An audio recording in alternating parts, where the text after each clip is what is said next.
Que la grâce du Seigneur soit sur vous. Je vais couvrir un pan important de la paternité. Galates chapitre 4, verset 19. Que Dieu vous bénisse. J'aime le son de mon micro. S'il te plaît, suis attentivement. Je vais te révéler quelques mystères dans la parole de Dieu. C'est Paul qui parle aux Galates. Il dit, il est beau d'avoir du zèle pour ce qui est bien et en tout temps. Et non pas seulement quand je suis présent parmi vous. Maintenant, le texte qui m'intéresse, c'est le verset 19. Paul dit, mes enfants, pour qui je prouve comment de nouveau les douleurs d'enfantement jusqu'à ce que Christ soit formé en vous.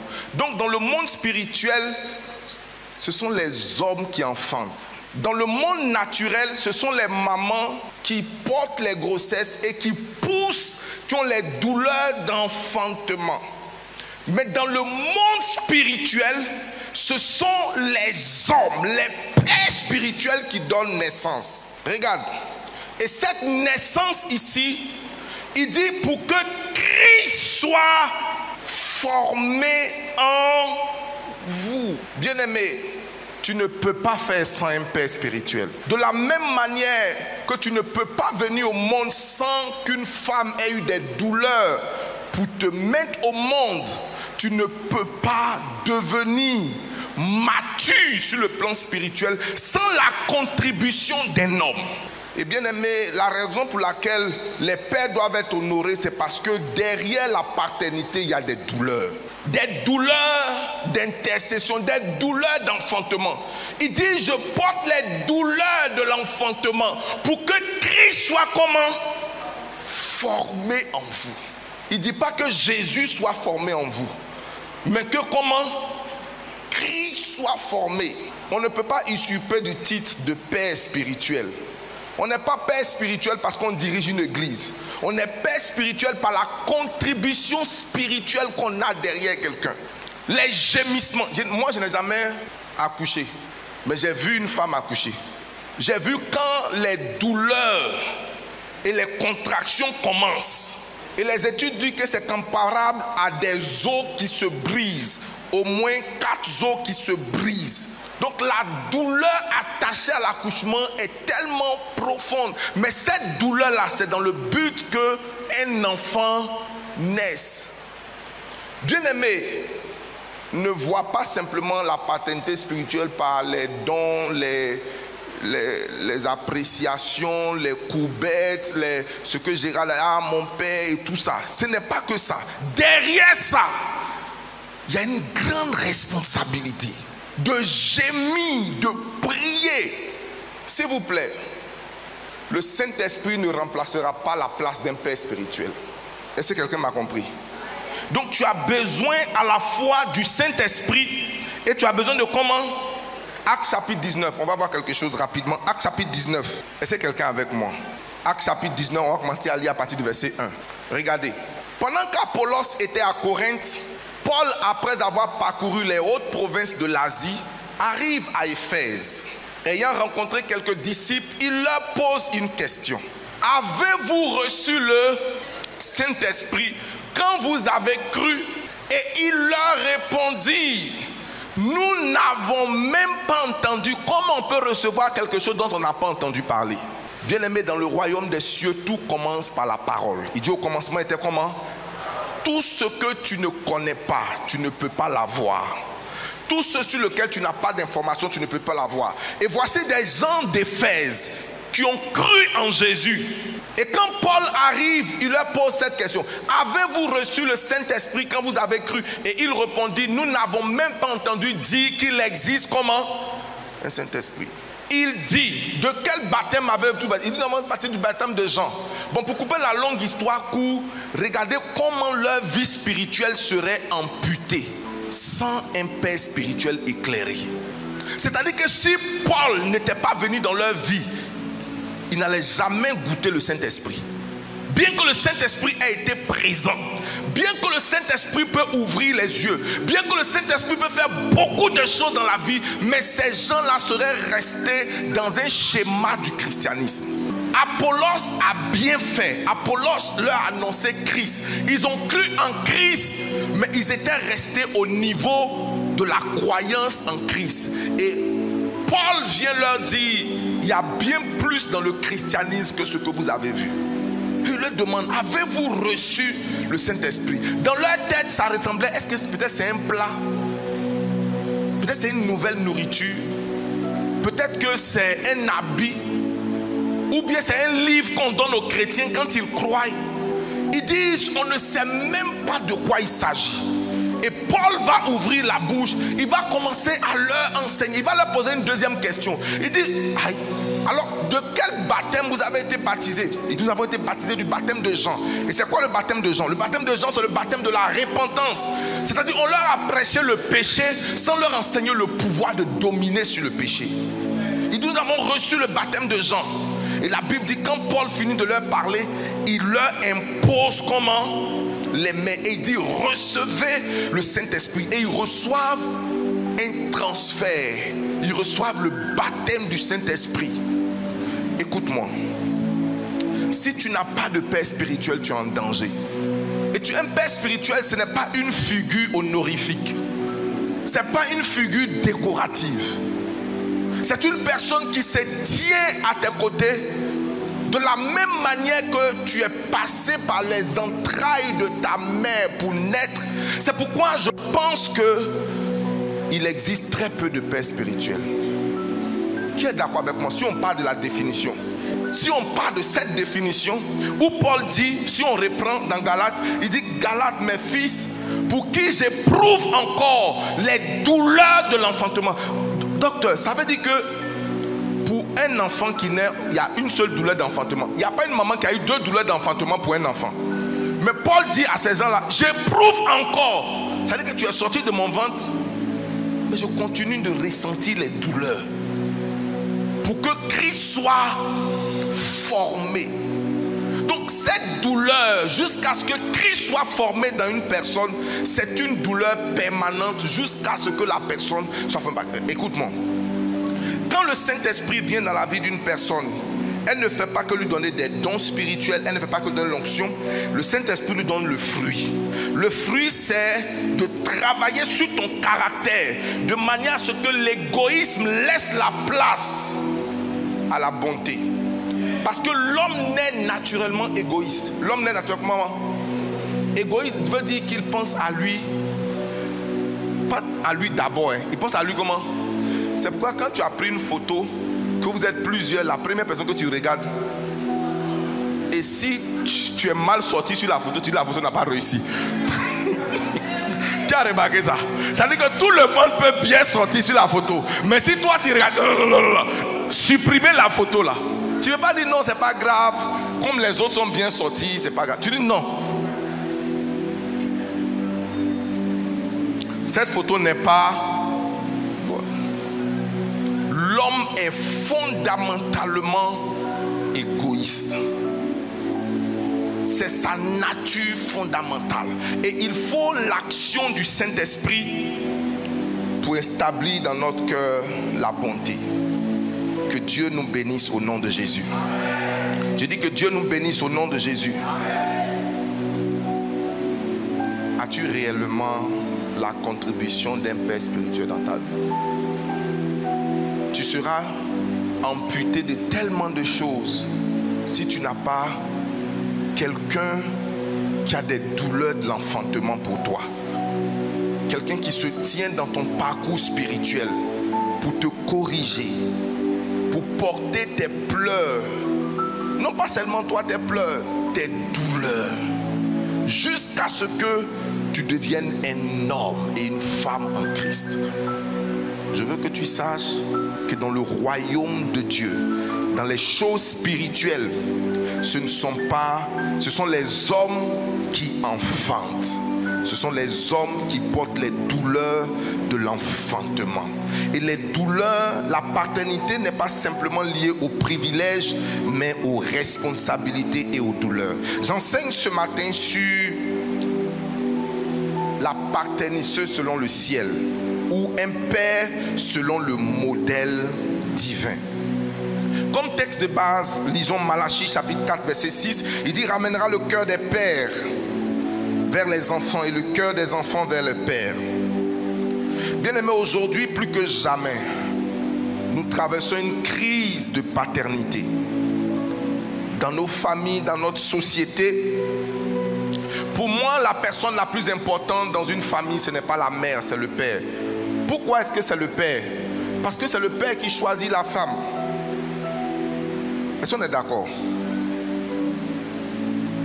Donc le choix de la maman qui a donné naissance aux enfants est parti du choix du père. Donc s'il y a une mauvaise maman, il y a eu au préalable un mauvais choix, un mauvais casting. Donc c'est le mauvais casting du père qui a donné la conséquence de la mère et qui a donné par effet de mauvais enfants et par conséquence une mauvaise famille. Donc si le père est bien, si l'homme est bien, ses choix seront éclairés.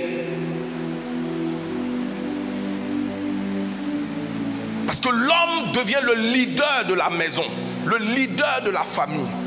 La femme est créée pour être à l'image de son homme. C'est pourquoi la Bible dit que la femme est la gloire de l'homme. De la même manière que la lune est la gloire du soleil. Elle ne porte pas de gloire en elle-même. C'est qu'elle reçoit du soleil, c'est ainsi qu'elle brille. C'est pourquoi une femme peut être différente en fonction des hommes qu'elle rencontre dans sa vie. Aucune femme ne reste telle qu'elle est. Elle change en fonction de la personne avec laquelle elle est en relation. En réalité. Dieu a mis en la femme ce qu'on appelle la puissance de l'incubation. La puissance de l'incubation, c'est cette capacité de multiplier et d'affermir tout ce qui est mis en toi.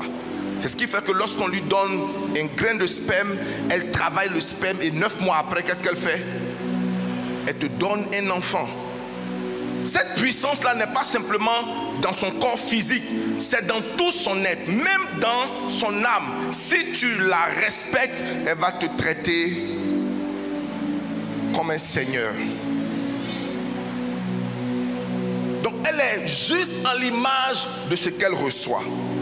J'insiste que s'il y a des personnes importantes dans cette salle ici et que les femmes ne méprennent pas, ce sont les hommes. C'est pourquoi je vais demander aux papas, je vais demander aux mamans, dans votre éducation, mettez l'accent sur vos garçons. Ne négligez pas vos filles, mais soyez plus durs avec vos garçons. Soyez comment? Malheureusement, dans notre société africaine, les garçons ne font rien. Et ce sont les femmes qui font tout. Elles lavent les assiettes, elles lavent les habits, elles nettoient la maison. On dit aux garçons, comme dans les cultures arabes, le garçon c'est mon héritier. Il ne doit rien faire, il doit s'asseoir là. Et puis les femmes font tout. Maintenant, on a fait des hommes irresponsables qui ne savent pas prendre soin. J'aime un pays comme la Chine. Est-ce que vous savez que la Chine, à partir du moment où un enfant, ils ont créé une banque pour les enfants de 7 ans. Quand tu as 7 ans, on te donne de l'argent et tu vas à ta banque des enfants. On t'apprend déjà comment gérer l'argent, comment parler, comment faire des choses. Donc quand l'enfant a 14 ans, il sait déjà comment gérer l'argent. Nous quand on a 7 ans, non. On a encore d'autres priorités.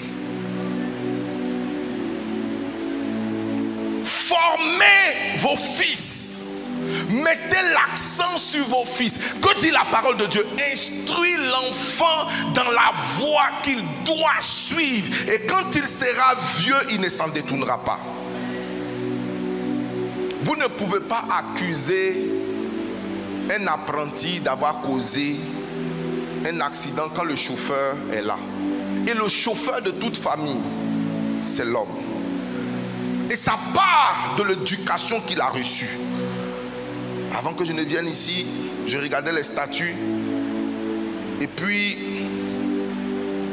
la fille de mon père spirituel, la fille du pasteur Samuel, Priscilla, a dit: ma plus grande prière que j'ai faite toute ma vie, c'est d'avoir un mari comme mon père. Parce qu'elle a vécu avec son père. Le monsieur, il a eu, je crois, 6 filles ou 5. Il n'a pas eu la chance d'avoir des garçons. Mais elle a vu comment son père a été avec eux. Comment il a vécu de manière sacrificielle. Comment il a sacrifié son confort, sacrifié ses habits, sacrifié comment il a vécu avec leur maman. Elle dit, si Dieu, tu veux me faire du bien, donne-moi un mari qui ne soit pas moins que mon père. Est-ce que tes enfants peuvent faire cette prière te concernant? Maintenant, est-ce que toi-même tu peux faire cette prière concernant ton père? En tout cas, je ne suis pas dans cette situation. Moi, je ne peux pas dire à Dieu, donne-moi un mari, donne à mes enfants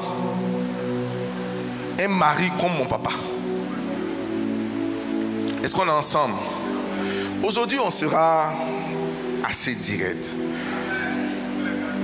Bien-aimé, Dieu est la source et le modèle parfait de la paternité. C'est pourquoi le mot père en réalité veut dire origine.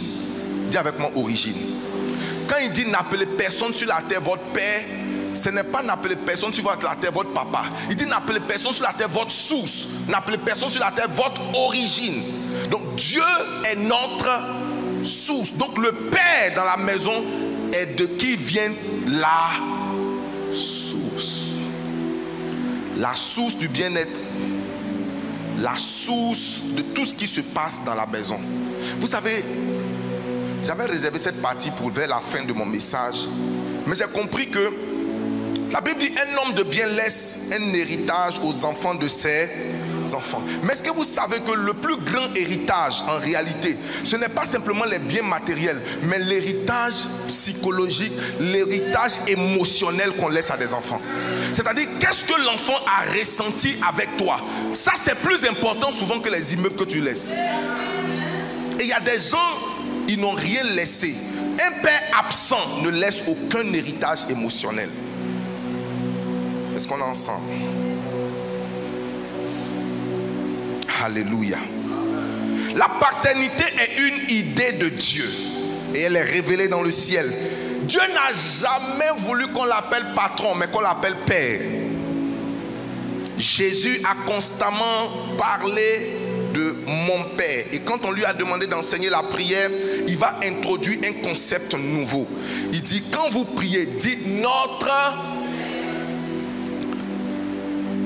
Et la Bible nous dit dans le livre d'Hébreux, Dieu, après nous avoir parlé de plusieurs manières, nous a parlé dans le Fils. Donc il révèle la dernière révélation de Dieu. Et la plus grande de toutes les révélations, c'est que Dieu, au-delà de tout, est un Père.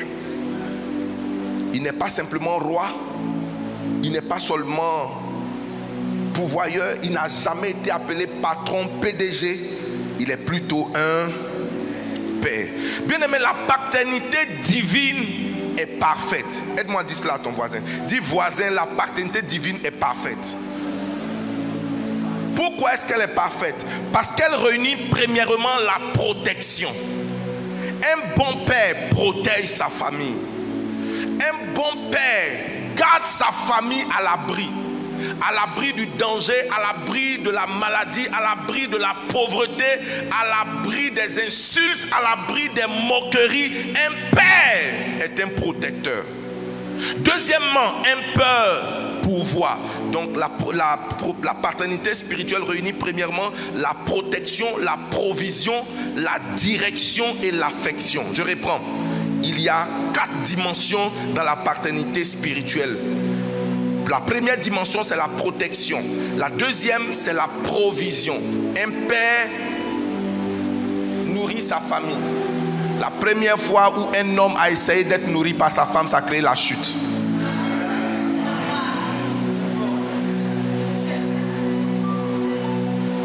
C'est le rôle de l'homme de faire comment? De nourrir. La chute a commencé quand la femme a voulu nourrir l'homme.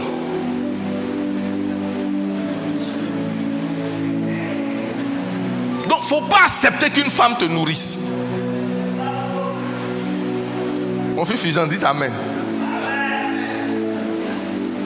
Il n'y a rien de glorieux à être nourri par une femme. C'est le début de la chute. Elle peut t'aider, elle ne doit pas te nourrir. Personne ne dit Amen. Donc la troisième chose, c'est la direction. L'homme pourvoit à comment? La direction. Il montre le chemin. Voici là où nous allons. Voici où nous allons. Voici ce que je veux pour notre famille. Nous devons être une famille qui prie, une famille qui s'aime. Nous devons être une famille unie. Et vous allez comprendre lorsque nous allons voir les différents exemples. Et la dernière chose, c'est l'affection. C'est comment? L'affection. Pourquoi est-ce que l'affection est importante dans la paternité? Beaucoup de personnes pensent que être père, c'est être rempli d'autorité. Mais j'ai compris que trop d'autorité sans amour engendre la peur. Mais trop d'amour sans autorité engendre le désordre. Il faut un équilibre. Il faut aimer en corrigeant. Donc un père doit démontrer de l'affection. La Bible dit que Dieu a compassion de son fils qui le sait. Donc la paternité doit être remplie d'affection. Doit être remplie de comment? Affection. Il ne faut pas apparaître chez toi comme le lion de la tribu de la maison. Nous qui avons eu des papas corps habillés, bon, c'était pas le modèle de mon père, mais souvent il y a des papas, on ne les voit jamais sourire. Parce qu'un papa ne sourit pas. Hé, bouge là.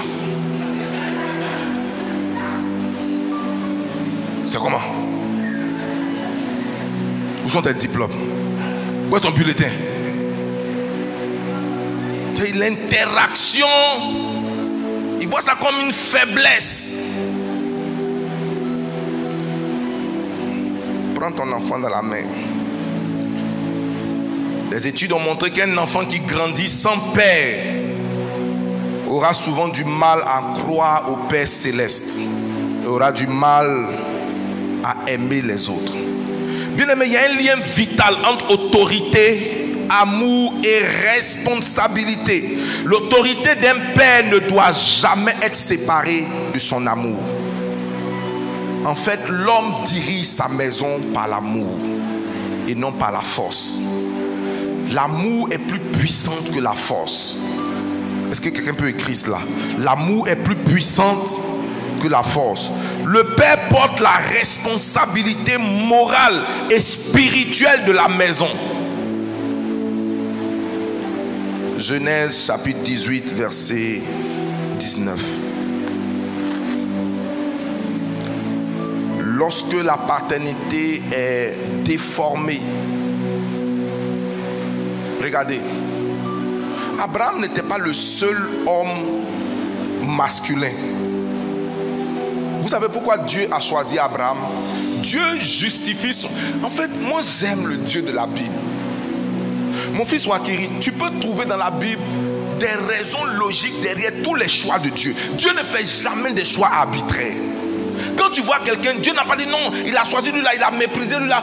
Il y a toujours une explication. Et Dieu donne ici la raison pour laquelle il a choisi Abraham pour être le père de la foi. Abraham était un éducateur. Abraham était comment? Lisons le texte, revenons. Est-ce que quelqu'un est avec moi? Dieu dit ici pourquoi il a choisi Abraham. Est-ce qu'on peut lire ensemble? 1, 2, 3.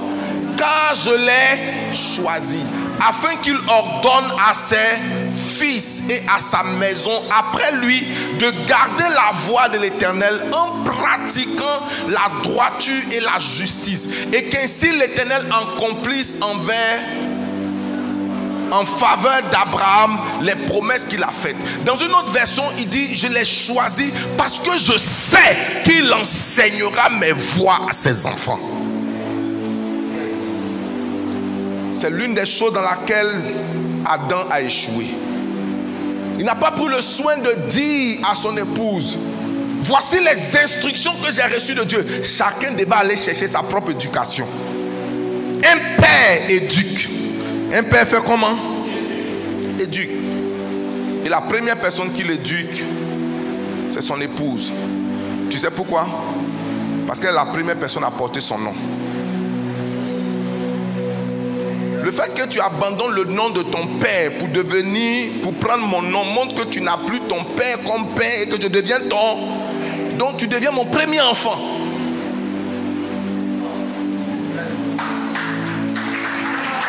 Amen. Non, on ne partage pas le même nom. Donc le fait que tu renonces au nom de ton père pour porter mon nom, c'est un signe spirituel pour nous amener à comprendre que le père est le premier père de son épouse. Enfin, le second père, non. En fait, le premier père de sa nouvelle famille. Donc tu n'as pas tort d'appeler ton mari papa.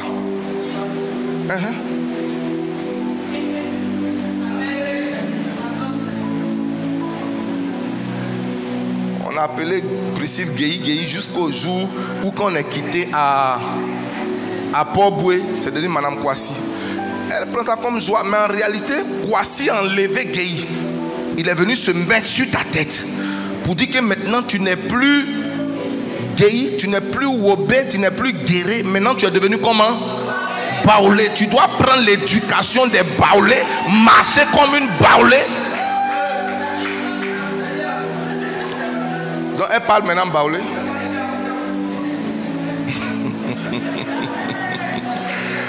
Alléluia. Lorsque un père est absent, ça crée une identité confuse dans l'esprit de ses enfants. Ça crée des problèmes de comportement. Et une chose que l'absence ou la déformation de père fait, c'est que l'enfant qui grandit sans une autorité paternelle a une crise identitaire où il a du mal à faire confiance aux autres.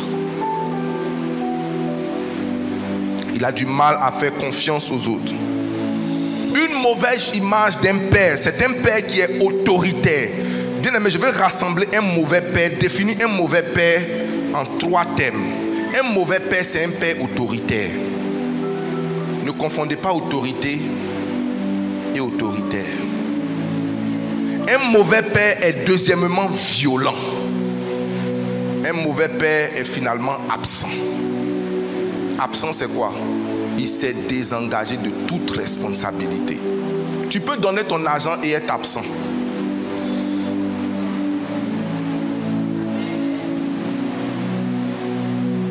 Soyez présents pour vos enfants à des moments clés de leur vie, à des moments importants de leur vie. Le premier jour où l'enfant va à l'école, c'est un moment important. Si un enfant tombe malade, il est important que tu sois présent. Ça remplit son souvenir. Que quand il se réveillera, que le premier visage qu'il voit, que ce ne soit pas simplement l'infirmière, que ce soit papa et après maman. Bien aimé, il y a des absences qui détruisent. Imaginez quelqu'un qui s'en prend ses résultats, il sort, il n'y a personne soit pour l'encourager ou pour le consoler. Tout le monde crie, ouais, félicitations. Lui il sort, il n'y a personne. On dit, où sont tes parents? Mon vieux est assis quelque part, il y a aussi en train de boire une bière. Et puis tu l'appelles au téléphone, papa, et puis il est assis là-bas, il dit, oui, ton résultat là, c'est comment? Ah, le vieux, ça marchait. Ah, ça marchait. Ah, bon, c'est bien, on se retrouve à la maison. Tu es un mauvais papa. Tu es un comment? Est-ce que vous savez que dans l'administration, même si vous êtes avec le président de la République, que c'est votre enfant qui vous appelle, c'est une excuse valable de dire, monsieur, ma femme m'appelle. On va vous permettre ça. Pour dire, je ne sais pas, ma femme ou mon enfant, le président, même si c'est le conseil des ministres, on va te permettre. On dit, ok, allez-y, prenez le téléphone de votre... Écoute, nous on a grandi dans les camps de douane des officiers. Souvent un enfant a son papa qui est le colonel, tout le monde craque devant le papa. Mais quand l'enfant quitte à l'école, même s'ils sont au poteau en train de faire des choses, quand lui descend là, il ne voit pas tout ce que vous êtes en train de faire. Lui voit qui? Il court vers son papa. Et le papa à un moment donné, l'humanité revient en lui, il prend son bien-aimé. Sois présent. Je parle aux hommes. Je parle aux hommes. Vous savez quoi? Je vous dis la vérité. Si vous allez à la Maka, si vous allez à la Maka, 80% des jeunes incarcérés viennent des foyers sans père. Dans la plupart des prisons du monde, les statistiques montrent que la plupart des gens qui sont incarcérés viennent des foyers où soit le père était absent ou c'était un faux papa. Je ne sais pas quelle est la raison, mais les faits sont là. Analysons juste les faits. Peut-être qu'il n'y a pas eu un papa pour lui dire arrête. Il n'y a pas eu une autorité sur sa vie. Il n'y a pas eu quelqu'un qui a pris ses mains pour lui dire sois un garçon ou sois une femme. La personne a vécu avec le côté gauche, féminin, mais n'a pas eu le côté droit de papa. Je prie que Dieu restaure la paternité au nom de Jésus. J'ai dit, je prie que Dieu restaure la paternité au nom de Jésus. Bien-aimé, le père est le représentant de Dieu dans son foyer. Qu'est-ce que j'ai dit? Le père est le représentant de Dieu dans son foyer. La Bible dit, il n'y a aucune autorité qui n'a été établie qui ne vienne de Dieu. Et la première autorité établie sur terre, ce n'est pas l'autorité politique, c'est l'autorité paternelle. C'est la première institution établie par Dieu. Enfin, c'est la première autorité établie par Dieu.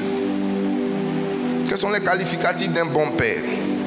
Un bon père pense au futur de ses enfants. Proverbe chapitre 13, verset 22. Est-ce qu'on est ensemble ce matin? Proverbe 13, verset 22. L'homme de bien a pour héritier les enfants de ses enfants, mais les richesses du pécheur sont réservées pour le juste. Ce verset nous montre tout simplement qu'un bon père ne consomme pas tout. Il prépare une transmission. Il laisse des principes. Il laisse une foi. Il laisse une vision. Un père laisse une bibliothèque spirituelle. Et un père, au-delà d'un héritage, laisse un nom à ses enfants. Mon fils, celui qui est à côté du neveu de Martial, mon fils, s'il y a quelque chose que tu peux laisser à tes enfants qui est plus grand que l'argent, c'est un nom honorable. C'est-à-dire que ton nom inspire le respect. Pas qu'on mentionne le voleur là, l'ivrogne là. Quelques années après que mon père ait quitté l'aéroport, la ressemblance avec mon père m'a aidé. Parce qu'il m'a dit, vous ressemblez à un monsieur qui m'a fait du bien. J'ai dit, c'est qui? Il y avait un douanier qui travaillait à l'aéroport ici, il s'appelle monsieur Bload. Il a dit, c'est son fils. Tu es son fils. Faut passer. Mais imaginez s'il avait fait du mal. Un bon nom vaut mieux que des richesses. C'est pourquoi faites tout pour préserver le nom. Je ne vais pas parler de politique, mais très souvent dans le discours politique d'un homme politique que vous allez reconnaître, il aime toujours dire mon nom. Je veux garder un nom. Je ne veux pas que mes enfants aient honte de moi demain. Je ne veux pas que mes enfants aient honte de la société. Qu'ils sachent que leur père est un homme digne. Est-ce que tu peux laisser un héritage comme ça à tes enfants? Des noms. De savoir que Yoro n'est pas un nom vide. Que Kwasi n'est pas un nom vide.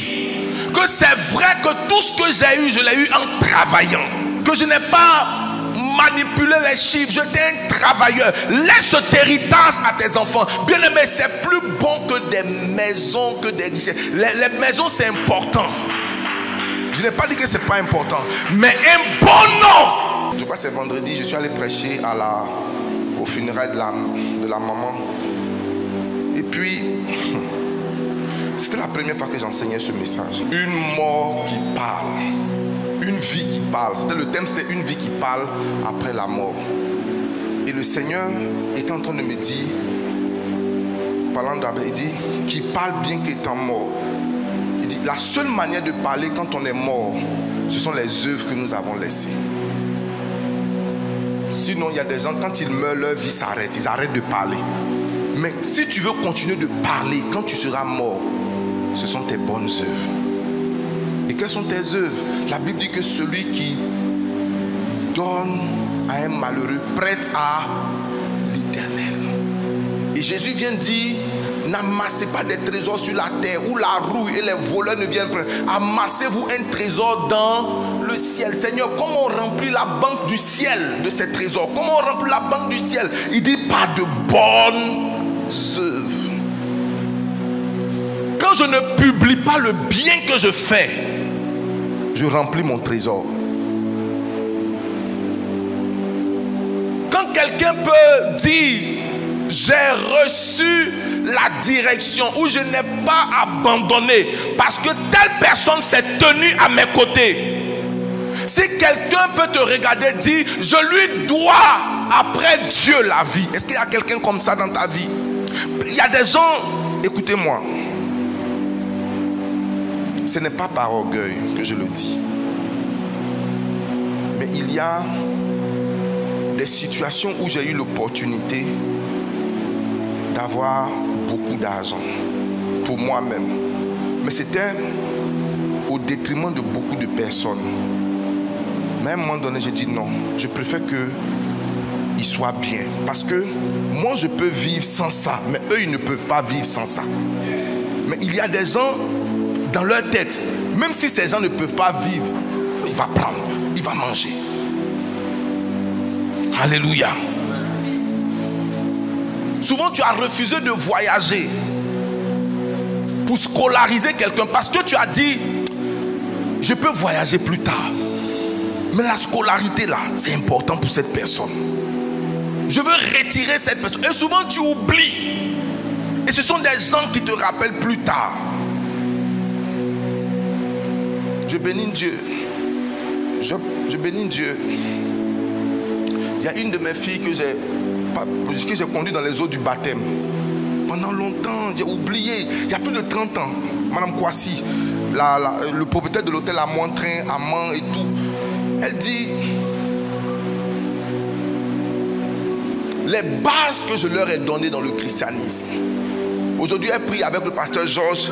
Et elle est en train de prier quelque part où l'homme de Dieu lui a dit, tu es en train de tourner en rond.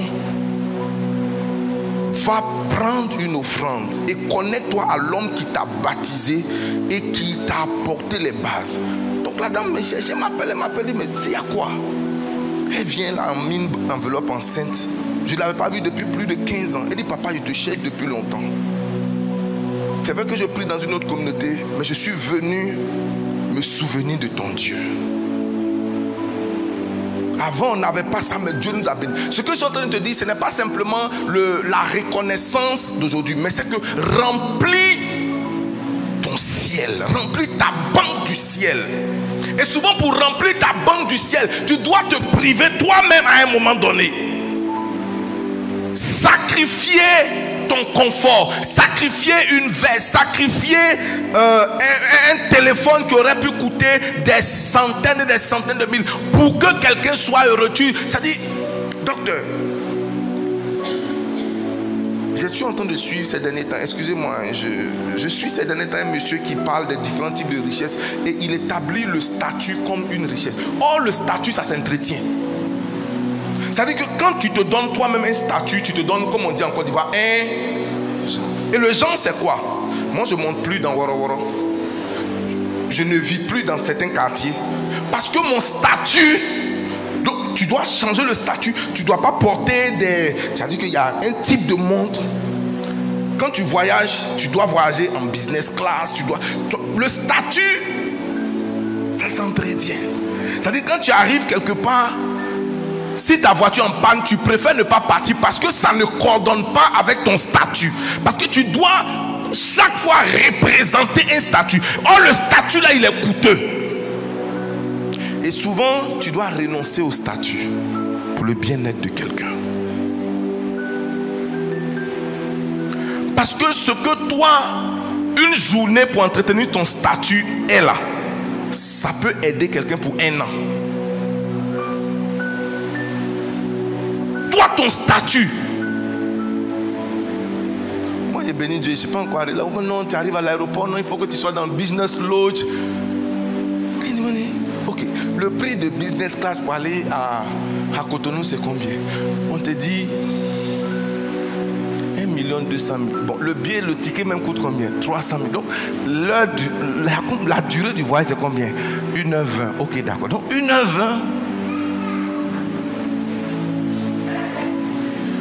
Ma fille, Madame Doua, dit que c'est parce que tu n'as pas beaucoup. J'ai dit, c'est faux. Il y a des priorités à un moment donné. Est-ce que quelqu'un avec moi? Est-ce que quelqu'un avec moi? Je prie que Dieu nous baptise de vrais pères au nom de Jésus. Je prie que Dieu nous baptise de vrais pères au nom de Jésus. Un père ne consomme pas tout aujourd'hui. Il pense à demain. Abraham a éduqué ses enfants. Un père, c'est un éducateur. Est-ce que je peux vous parler maintenant d'un autre père? Là, je prends le modèle d'Abraham. Quel était le modèle de la paternité d'Abraham? C'est qu'Abraham était un éducateur.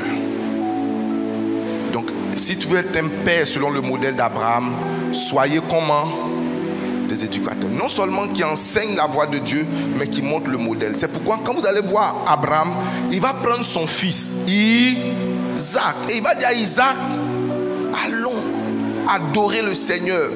Il ne laissait pas l'enfant, il allait adorer le Seigneur. Je prie que tu sois un éducateur dans ta maison. Chaque papa est un pasteur dans sa maison. Qu'est-ce que j'ai dit? Est un pasteur dans sa maison. Maintenant prenons le modèle de Job. Qui connaît l'histoire de Job? Quand vous lisez l'histoire de Job, la Bible nous dit que Job, c'était un babatier, c'était un homme riche. Et dans sa richesse, ses enfants étaient également, il avait des fils, des filles. Et de temps en temps, ses enfants allaient en week-end. Aujourd'hui, ils s'en ont fêté chez tel des maisons. Et qu'est-ce qu'il fait? Quand ses fils allaient fêter, lui, il allait faire des sacrifices. Parce qu'il s'est dit, je ne sais pas ce que mes enfants ont pu faire. Donc, il sacrifiait pour que le Seigneur ait pitié de ses enfants. Donc un père est un sacrificateur. Et un sacrificateur, ça non seulement intercède, ça fait des offrandes pour ses enfants. Si tu es un papa ici que tu n'as jamais fait une offrande pour le nom de ton enfant, tu n'es pas un papa. Tu es un irresponsable. Tu es comment? Un irresponsable.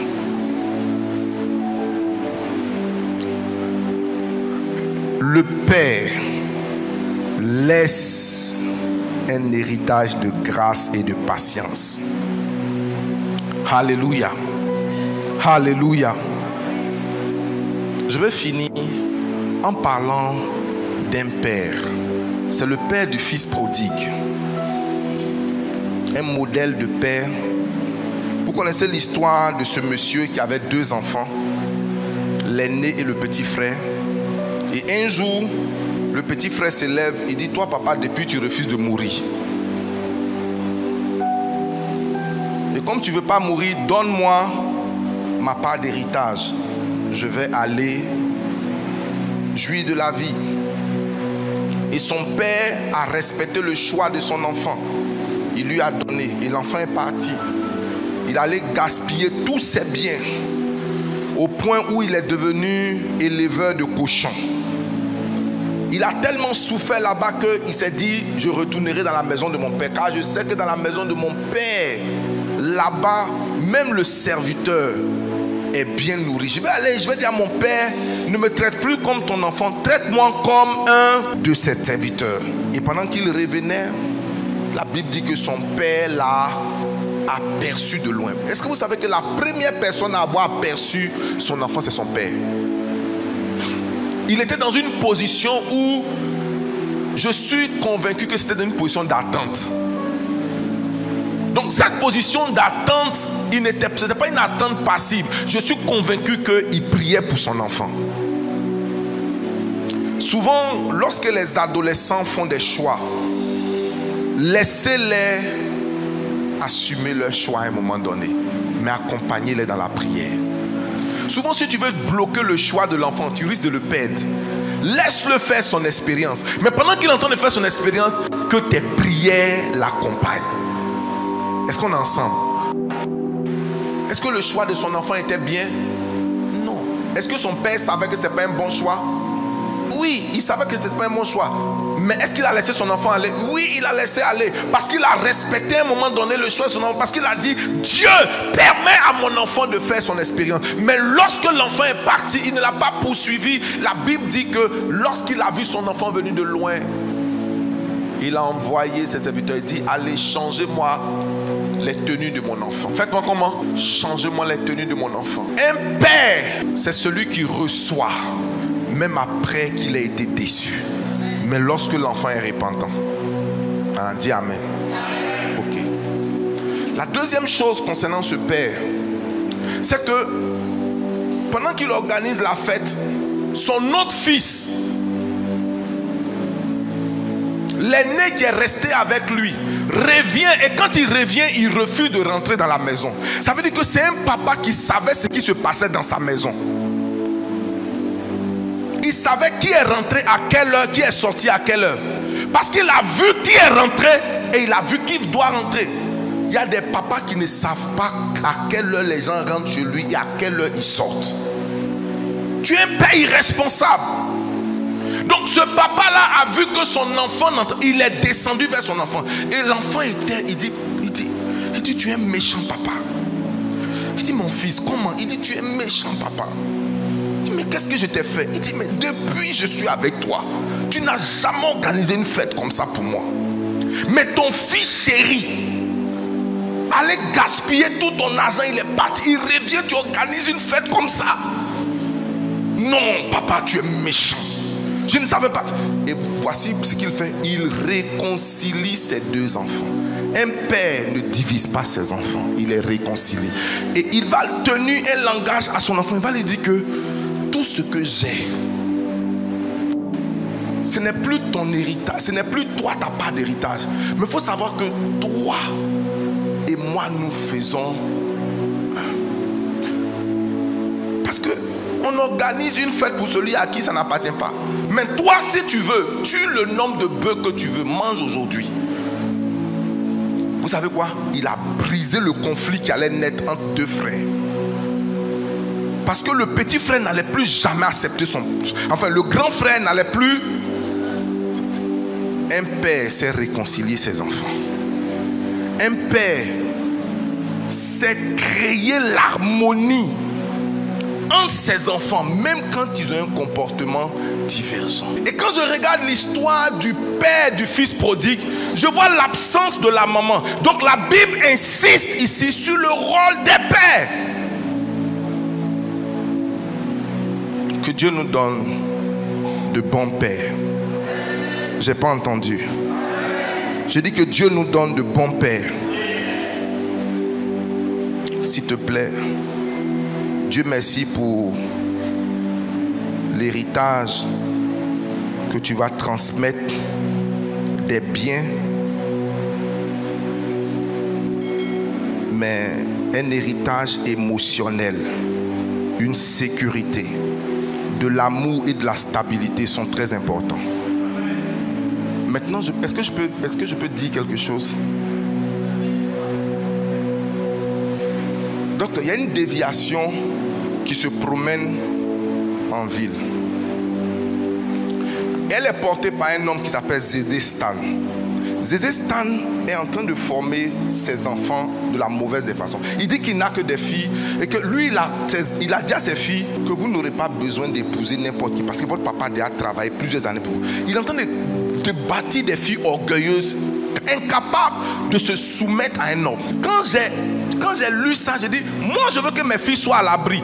Mais pas qu'elles soient à l'abri au point où elles ne vont pas se soumettre à un homme. Non, c'est pas ça l'éducation. Je veux que vous ayez confiance que votre papa, que vous ne vous vendez pas moins cher.